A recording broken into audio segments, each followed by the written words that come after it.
Recently, the financial tycoon George Soros has been highly critical of China's economy, saying that the current Chinese president Xi Jinping is becoming more and more authoritarian and is closing up the economy in China. Soros has also criticized one of the world's largest asset managers, the BlackRock, for its recent decision to increase their investment in China. Strange enough, in the past, Soros had openly praised China for having a vigorous economy, and its government is also better functioning than the US. So why the change in his words?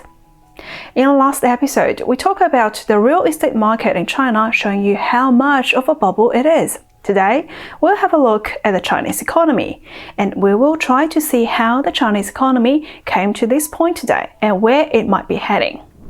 Welcome to Beyond the News. I'm Faye. No doubt, for the past 4 decades, China's economy has been growing at a fast pace. In the year of 1980, China had an annual GDP of $306 billion US. 40 years later, in 2020, China's GDP is set to be at around 15 trillion. So within 40 years, China's GDP grew to 50-fold in size. What resulted in this economic miracle? There are 3 main reasons. Let's look into it. Number 1, the Chinese Communist government started to allow a market economy to exist. Before China's economic reforms, that is back in the 1980s and earlier, all the economic activities were controlled by the government. To give you an example, before China's economic reforms, there was a ration system. Everything you wanted to buy, egg, oil, soap, even bicycles, you needed to have a ticket to buy. But everyone was assigned a certain amount of tickets by the government. So even if you had the money to buy 20 eggs, let's say, and you only got the ticket for 3, then you could only buy 3 eggs. The government controlled every aspect of the economy back then. So after the economic reforms started in the 1980s, the Chinese government started to release the iron claws from the economy and let people do free trade among themselves. That was the genesis of the free market economy in China. By the way, it didn't mean that the government was stepping out of the economy completely. They are still heavily involved in various aspects. So it is not a total free trade economy, it is a communist style free trade. It is complicated. Secondly, there was always a huge market and a huge workforce in China, simply because China has the world's largest population. A good example to show this could be China's phone market. When people talk about smartphones, people usually think of iPhone or Samsung.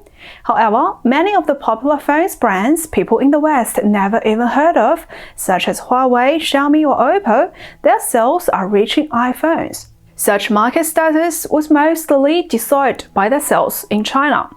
It is only natural that with the huge population and abundance of human resources, we see a sizable economy there. The third reason was due to the huge investments pouring into China from the outside world. Because of the cheap labor and a huge market, investors from established capitalist countries brought their money, technologies, and of course the production skills to China. They built mega factories, helped training workers, and taught people how to run business, etc. Then China joined the WTO in 2001. That's when everything really took off and became the world factory. So just to recap, the 3 key factors for us to see China's booming economy are: the government started to allow for market economy from the 1980s, the huge already existing workforce and the big market due to the big population, and then the huge amount of foreign money pouring into China as investments. Notice that all these reasons have nothing to do with the leadership of the Chinese Communist Party, as the Chinese government often brags about. The only good thing that the government did was to leave the economy alone partially, to let people buy and sell according to their own desire and needs. Now that we have looked at the reasons behind China's economy thriving, will China's economy keep growing? I don't think so. It is mainly for 2 reasons. One is that all the 3 conditions we have mentioned earlier are drying up, unfortunately, which means the situation of the current economy is not in a good state. There is also a side news to verify that China's economy is not doing well currently. In early September, the government had issued an order to ban anyone who expresses negative opinions on China's economy, such as the market is slowing down. When the government does something like this, doesn't that mean China's economy isn't going well? What's more severe is that China's economy is facing a foreseeable crisis. The real estate market is highly likely to be a great rhino event. In our previous episode, we talk about how dangerous the housing bubble is in China now. In the past 20 years, the government launched various regulations to push the market up high. Resulting housing market, on one hand, has been playing a more and more vital role in the economy. According to statistics, the housing market accounts for 1/3 of China's fixed asset investment. If you add up people's wealth in the housing, stock, and bond market, housing took more than 70%. So you can see how important housing market is for the beautiful GDP numbers. In order to keep a booming economy on the surface, the Chinese government has never stopped managing the housing market. We saw this through the rise and fall of the Chinese big real estate company Evergrande. You can check out on this video. However, the frequent policy changes to the market creates a huge crisis in the long run. According to statistics from China's central bank, in 2018, the total interest expense was 14 trillion yuan, but the GDP growth that year was only 9 trillion. That means the wealth created in China in 2018 is not enough to pay its own debt interest. So to keep the economy going, it has to borrow new debt to pay for the old debt. Isn't that a Ponzi scheme? With understanding of China's whole economic situation, we can see on the surface China's economy is very strong. However, if we see through the numbers, there are all sorts of problems underneath it all. Among all the problems, China's debt crisis is the most severe one, especially in the housing market.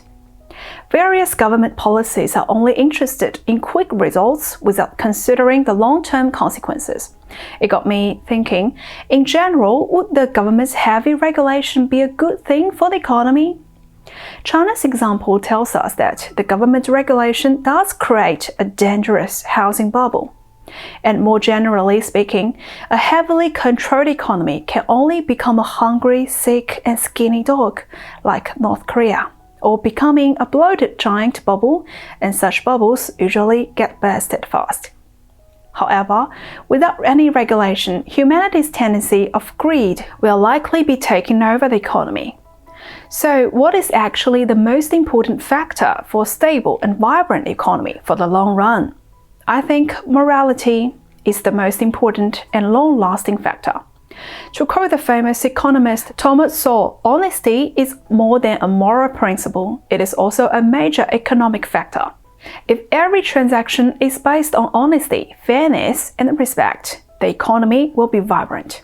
And the free market economy sets a great foundation for people to trade morally, because immoral transactions won't last long in a free market. George Soros is an investigative journalist who began his career in exposing frauds in businesses. Through his decades of investigation, he found this pattern in private sector.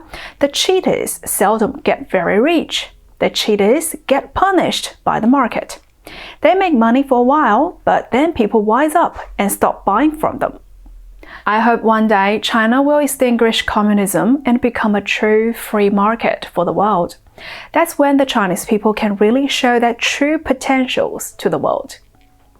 Alright, that's all for today. If you like this video, please give me a like, comment, and share your opinion, and subscribe and turn on the notification bell. Thank you for watching Beyond the News. I'm Faye. I'll see you again very soon.